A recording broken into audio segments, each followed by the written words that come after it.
বিকাশ ভবনের সামনে এখনো চাকরিহারা আন্দোলনকারীদের অবস্থান। তারা এক কাট্টা নিজের অবস্থানের বিষয়।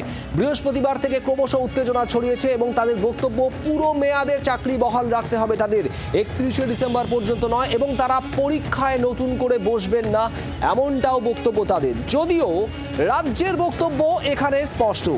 রাজ্যের বক্তব্য যে গোটা বিষয়ে সুপ্রিম কোর্টে বিচারাধীন, আইনি পথে থেকে যেটা করার, যেভাবে পাশে থাকা যায় সেভাবেই পাশে থাকবে রাজ্য, এটাই বক্তব্য তাদের। এবং রাজ্যের তরফ থেকে ইতিমধ্যেই রিভিউ পিটিশন দাখিল করা হয়েছে শীর্ষ আদালতে। সেই রিভিউ পিটিশন আপনাদের দেখাবো। রাজ্যের তরফে রিভিউ পিটিশনে ঠিক কী বক্তব্য শীর্ষ আদালতের কাছে। সরকার এবং এসএসসির তরফে রিভিউ পিটিশন দাখিল করা হয়েছে। রায় পুনর্বিবেচনার আবেদন জানানো হয়েছে শীর্ষ আদালতের তরফে, এবং সেখানে চাকরি বাতিলের যে নির্দেশ শীর্ষ আদালত দিয়েছে সেই নির্দেশ পুনর্বিবেচনার আর্জি জানানো হয়েছে এই রিভিউ পিটিশনে।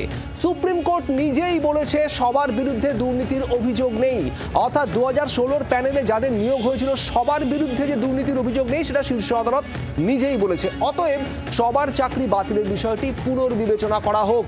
রিভিউ পিটিশনে একেবারে স্পষ্ট দাবি করা হয়েছে রাজ্যের তরফে। নিট দুর্নীতির কথা উল্লেখ করা হয়েছে।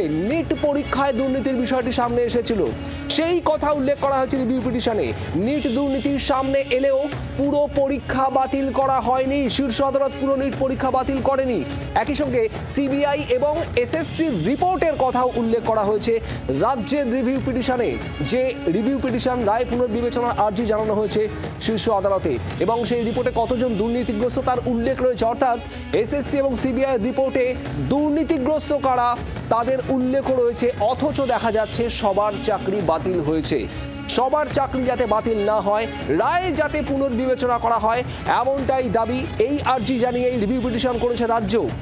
আর এখানেই শ্রেয়সী গঙ্গোপাধ্যায় আমাদের প্রতিনিধি রয়েছেন, আমাদের সঙ্গে একটু সরাসরি যাবো শ্রেয়সীর কাছে। শ্রেয়সী, একটানা আন্দোলন চালিয়ে যাচ্ছেন এবং তারা অনড় তাদের দাবির বিষয়ে। বিকাশ ভবনের সামনে সেই আন্দোলন চলছে, যদিও রাজ্যের যে বক্তব্য যে আইনি পথে, যেহেতু বিষয়টা সুপ্রিম কোর্টে বিচারাধীন, আইনি পথে তারা পাশে থাকবে, এবং রিভিউ পিটিশনের যে বক্তব্য সেটা আমরা দেখালাম শ্রেয়সী। দেখো, এক্ষেত্রে আমরা দেখছি যে আন্দোলন চলছে বিকাশ ভবনের সামনে, সেই আন্দোলনে কিন্তু যারা চাকরি হারারা রয়েছেন তাদের একাধিক বিষয় তারা দাবি তুলেছেন। যার মধ্যে অন্যতম দাবি হচ্ছে যে কেন তাদেরকে পরীক্ষা দিতে হবে, পরীক্ষা দিয়ে কেন তাদেরকে ফের যোগ্যতা প্রমাণ করতে হবে, সেক্ষেত্রে যোগ্য অযোগ্যদের তালিকা প্রকাশিত করতে হবে ইত্যাদি নানান ধরনের যে দাবি রয়েছে।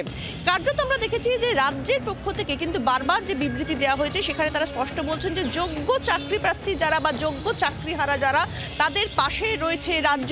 এবং কার্যত রাজ্যের যে এই বিবৃতি বা রাজ্যের যে মন্তব্য সেই বিষয়টা কিন্তু কার্যত প্রতিফলিত হলো রাজ্যের তরফে দাখিল হওয়া দুটো রিভিউ পিটিশন। যে রিভিউ পিটিশন সুপ্রিম কোর্টে ইতিমধ্যেই দাখিল হয়েছে, সেই দুটো রিভিউ পিটিশনেই কিন্তু রাজ্য যোগ্য প্রার্থীদের হয়েই কিন্তু কার্যত সওয়াল করেছে বা যোগ্য প্রার্থীদের বিষয়টি কিন্তু তুলে ধরেছে। এবং সেখানে দেখা যাচ্ছে যে দুটো রিভিউ পিটিশন, অর্থাৎ একটা সরকারি শিক্ষা দপ্তরের পক্ষ থেকে আর একটা দেখা যাচ্ছে এসএসসির পক্ষ থেকে, দুটো রিভিউ পিটিশনেই কিন্তু একটা জিনিস বলা হচ্ছে যে যারা যোগ্য, সুপ্রিম কোর্টের যে রায় সেই রায় একটা জায়গায় বলা হচ্ছে এখনো পর্যন্ত যাদের বিরুদ্ধে দুর্নীতির অভিযোগ পাওয়া হয়নি, এটা সুপ্রিম কোর্টের রায় রয়েছে। সেক্ষেত্রে সুপ্রিম কোর্টের রায় যখন এই বিষয়টা রয়েছে যাদের বিরুদ্ধে দুর্নীতির অভিযোগ পাওয়া যায়নি, তাহলে তাদের কেন চাকরি যাবে সেই বিষয়টাই কিন্তু পুনর্বিবেচনার যে আর্জিটার যে রিভিউ পিটিশন দাখিল করা হচ্ছে তার মধ্যে অন্যতম গুরুত্বপূর্ণ বিষয় হচ্ছে যে সেই বিষয়টা যাতে সুপ্রিম কোর্ট পুনর্বিবেচনা করে। অর্থাৎ সুপ্রিম কোর্টের রায় সুপ্রিম কোর্ট নিজে যেখানে বলছে যে এক্ষেত্রে চাকরি যায় একটা লট আছে তাদের বিরুদ্ধে এখনো পর্যন্ত দুর্নীতি প্রমাণিত হয়নি, তাহলে তাদের কেন চাকরি যাবে সেই প্রশ্নটাই তোলা হয়েছে। এবং এক্ষেত্রে সেই বিষয়টা আবেদনের জায়গাতে রাখা হয়েছে।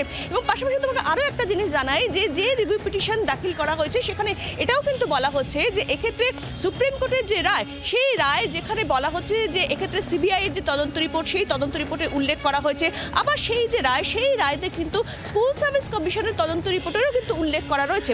এবং এই দুটো রিপোর্টে নির্দিষ্টভাবে কোন কোন ক্যাটাগরিতে কতজনের বিরুদ্ধে দুর্নীতির অভিযোগ রয়েছে সেটাও তুলে ধরা হয়েছে এবং রিপোর্টেও সেটা প্রতিফলিত হয়েছে।